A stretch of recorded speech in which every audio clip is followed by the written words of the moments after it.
अस्सलाम वालेकुम नाजरीन, आप देख रहे हैं नया पाकिस्तान और मैं हूं शहजाद इकबाल। तख्ते पंजाब पर किसकी हुक्मरानी होगी? हमजा शहबाज वजीर आला बरकरार रहेंगे या परवेज इलाही वजीर आला बनेंगे?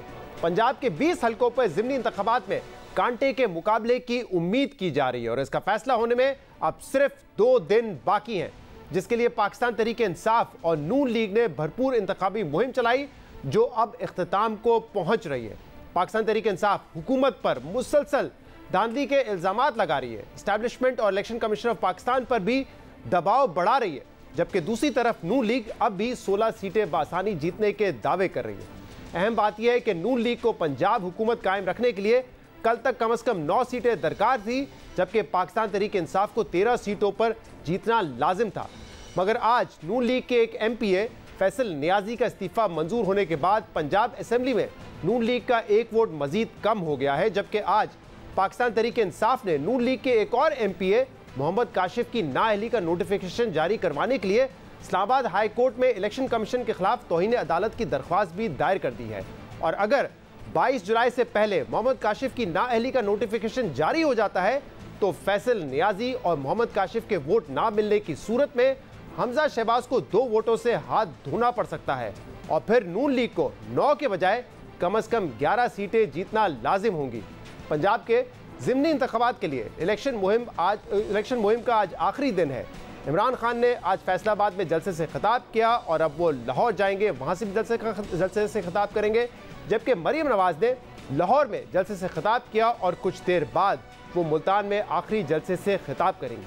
पाकिस्तान तहरीक इंसाफ और नून लीग भरपूर इंतखाबी मुहिम चला रहे हैं, लेकिन साथ साथ पाकिस्तान तहरीक इंसाफ हुकूमत पर इंतजामी मशीनरी के इस्तेमाल और धांधली के इल्जामात भी लगा रही है और इलेक्शन कमीशन की साख पर सवालात उठा रही है। रहनुमा पाकिस्तान तहरीक इंसाफ असद उमर ने आज इल्जाम लगाया है कि इलेक्शन कवानीन की धज्जियां उड़ाई जा रही हैं, पुलिस धमकियां दे रही है, नामालूम नंबर से कॉल्स आ रही हैं, जबकि हमाद अजहर ने खबरदार किया है कि अगर इलेक्शन में धांधली की गई तो अवामी रद्द-ए-अमल को रोकने की जिम्मेदारी तहरीक इंसाफ पर नहीं होगी। इलेक्शन कवानीन की धज्जियां उड़ाई जा रही हैं और सुप्रीम कोर्ट के फैसले की तौहीन की जा रही है। इस तरीके से DC AC के फ़ोन कॉल्स जा रहे हैं पटवारियों के पास, लंबरदारों के पास, अननोन नंबर से फ़ोन कॉलें आ रही हैं, धांधली की ये पूरी कोशिश कर रहे हैं। अगर इसके अंदर किसी किस्म की बेज़ाब्तगी या धांधली की कोशिश की गई तो फिर कॉन्सिक्वेंसेस के ज़िम्मेदार पाकिस्तान तहरीक इंसाफ नहीं होंगे, फिर इस कौम को रोकने की और घरों में बिठाने के ज़िम्मेदार हम नहीं होंगे, कि इस कौम को पुरअमन रखने के ज़िम्मेदार फिर हम नहीं होंगे। पाकिस्तान तहरीक इंसाफ के रहनुमा धांधली के इल्जामात लगा रहे हैं, जबकि साबिक वज़ीर आज़म इमरान खान ने भी एस्टैब्लिशमेंट और इलेक्शन कमीशन पर इल्जामात लगाए हैं। इमरान खान अपने जलसों में मिस्टर X और मिस्टर Y का जिक्र कर रहे हैं, चीफ इलेक्शन कमिश्नर के किरदार पर सवालात खड़े कर रहे हैं कि वो लाहौर में लोगों से क्यों मिल रहे हैं, जिस पर आज इलेक्शन कमीशन पंजाब ने रद्द-ए-अमल देते हुए कहा है कि उन्हें किसी मिस्टर X या Y का नहीं पता, खान साहब ही मिस्टर X और Y से मुतल्लिक बेहतर बता सकते हैं।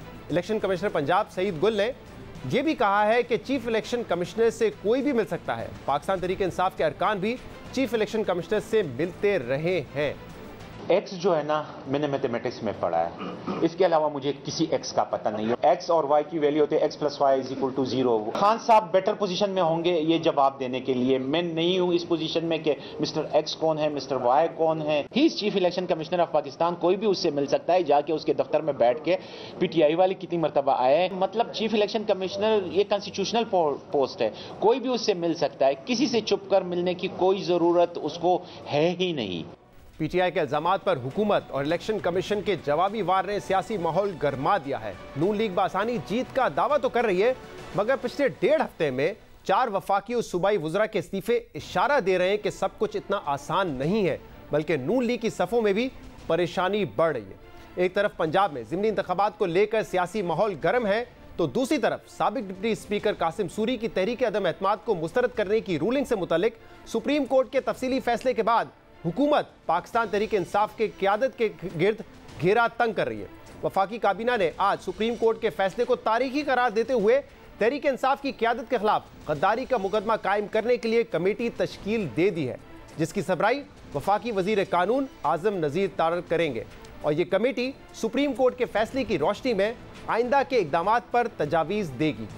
काबीना में करारदाद मंजूरी की गई जिसमें तहरीक अदम एतमाद से मुतल्लिक अज़ खुद नोटिस केस में सुप्रीम कोर्ट के तफसीली फैसले का खैर मकदम किया गया, जबकि इस फैसले में उठाए गए नकात पर अमल दरामद, आर्टिकल 6 की कार्रवाई समेत मुस्तकबिल के तमाम कानूनी इक़दामात के बारे में तजावीज़ की तैयारी के लिए काबीना की खसूसी कमेटी तश्कील दे दी गई है। काबीना की खसूसी कमेटी तश्कील दी जाती है जो अदालत के तफसीली फैसले की रोशनी में इक़दामात तजवीज़ करेगी।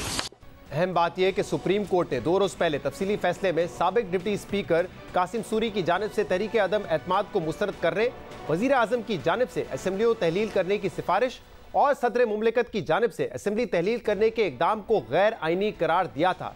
इसके अलावा सुप्रीम कोर्ट ने पाकिस्तान तहरीक इंसाफ की साजिशी बयानिए पर सवालात उठाते हुए ये भी लिखा था कि साबिक हुकूमत ने ना साजिश के सबूत दिए, ना किसी के नाम लिए और ना ही खुद मुबैना साजिश की तहकीकात करवाई। सुप्रीम कोर्ट के इस फैसले पर पाकिस्तान तहरीक इंसाफ ने शदीद तनकीद की है। साबिक वज़ीर आज़म इमरान खान ने कहा कि सुप्रीम कोर्ट का फैसला सुनकर बड़ी तकलीफ हुई, जबकि साबिक वफाकी वज़ीर इत्तलात फवाद चौधरी ने फैसले को तजादात का मजमुआ करार दिया। मुझे बड़ी तकलीफ हुई सुन के सुप्रीम कोर्ट ने कहा कि तफ्तीश नहीं की गई। इस मुरासले को लेके मैंने कैबिनेट में रखा, मैंने नेशनल सिक्योरिटी काउंसिल के सामने रखा, पार्लियामेंट के सामने रखा। प्रेसिडेंट ऑफ पाकिस्तान ने वो मुरासला चीफ जस्टिस को भिजवाया कि इंक्वायरी हो। इससे ज्यादा मैं क्या कर सकता था? सुप्रीम कोर्ट का फैसला गलतियों से इबारत है। एक वाक़े के ऊपर तो जजेस का ज़मीर जाग जाए और दूसरे के ऊपर सोता रहे, ये भी बड़ा सिलेक्टिव सा ज़मीर है। मिस्टर एक्स बैठा हुआ है लाहौर में और एक उसने मिस्टर वाई को भिजवाया हुआ मुल्तान में। इनको हुक्म मिला है कि हर तरह तुमने इन चोरों को इलेक्शन जिताना है। हमारे यहाँ जो एस्टैब्लिशमेंट को एक लहू लगा हुआ है मुंह को कि उन्होंने सियासी फैसले करने हैं और सियासत को आगे लेके जाना है, ये ज़्यादा देर ये सिलसिला जारी रह नहीं सकता। करना हमने जो है वो हमने कमीशन लिया हुआ है फौज में, लेकिन हमने फिर सियासत भी करनी है, ये तो नहीं हो सकता। पाकिस्तान तहरीक इंसाफ सुप्रीम कोर्ट के फैसले पर एस्टैब्लिशमेंट और जजेस पर तनकीद करी, जबकि हुकूमत ने इस फैसले को आइन की फतह करार दिया है। कल जलसे से खिताब में मरियम नवाज ने कहा कि वो वजीर आजम शहबाज शरीफ को कहेंगी कि इस मामले को ऐसे ही मत छोड़े, बल्कि पाकिस्तान तहरीक इंसाफ के रहनुमाओं पर गद्दारी और आर्टिकल 6 का मुकदमा चलाएं। ये जो गुज़िश्ता रात है सुप्रीम कोर्ट का डिसीजन आया, उन्होंने कहा कि इमरान खान और उसके साथियों ने आइन तोड़ा है। मैं शहबाज शरीफ साहब से कहती हूँ कि इस मामले को यहाँ नहीं छोड़ना, इन पर गद्दारी और आर्टिकल 6 के मुकदमात चलने चाहिए। फेडरल गवर्नमेंट के पास और पार्लियामेंट के पास इस फैसले के बाद कोई गुंजाइश नहीं है कि वो इस बात से पहलूदही करें। वफाकी हुकूमत ही आर्टिकल 6 के तहत या आइन की वायलेशन के ऊपर रेफरेंस जो है वो भेज सकती है। इस पे काम शुरू हो चुका है। अदालत ने कहा है कि इस पे आर्टिकल 6 लगना चाहिए ताकि आइंदा के लिए ये अमल बंद हो, जमहूरियत और पार्लियामान के खिलाफ होने वाली साजिशें बंद हो। हुकूमत सुप्रीम कोर्ट के फैसले को बुनियाद बनाकर पाकिस्तान तहरीक इंसाफ की क़यादत के खिलाफ आर्टिकल 6 की कार्रवाई शुरू करना चाहती है, जबकि अहम बात यह है कि सुप्रीम कोर्ट ने अपने फैसले में साबिक डिप्टी स्पीकर की रूलिंग और हुकूमती इक़दामात को गैर आइनी तो करार दिया था, मगर इसमें सदर मुमलिकत, वज़ीर आज़म, वज़ीर कानून या किसी और के खिलाफ आर्टिकल 6 की कार्रवाई शुरू करने की हिदायत नहीं दी थी। अलबत्ता जस्टिस मजहर आलम मियां खेल ने अपने इजाफी नोट में लिखा है कि डिप्टी स्पीकर की जानिब से करारदाद को मुस्तरद करने से लेकर सदर मुमलिकत की जानिब से असेंबली को तहलील करने तक के सारे अमल में जानबूझ और सोच समझकर आइन से जालसाजी की गई ताकि अदम एतमाद की तहरीक को मुस्तरद किया जा सके। इसलिए यह फैसला अरकान पार्लियामेंट पर छोड़ा जाता है कि वो फैसला करें कि क्या इन इक़दामात पर आर्टिकल 6 लगता है या नहीं, और क्या वो इस किस्म के गैर आइनी इक़दामात के लिए दरवाजे खुले रखने देना चाहते हैं या ज़रूरी इक़दामात लेंगे ताकि मुस्तकबिल में इस किस्म की बदनज़मी से बचा जा सके। जस्टिस मियां खेल के इजाफी नोट की बुनियाद पर अब हुकूमत पाकिस्तान तहरीक इंसाफ की क़यादत के खिलाफ आर्टिकल 6 लगाना चाहती है। इसके अलावा हुकूमत ने साबिक चेयरमैन नैब की हरासानी का शिकार खातून तैयबा गुल के इल्ज़ामात पर भी इंक्वायरी कमेटी बनाने का फैसला किया है।